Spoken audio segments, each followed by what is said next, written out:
Huwebes, Biyernes at ang Sabado, mga araw sa isang linggo. Pitong araw sa isang linggo.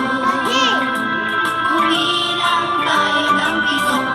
Isa, dalawa, tatlo, apat, lima, anim, pito. Anong araw ngayon, mga bata?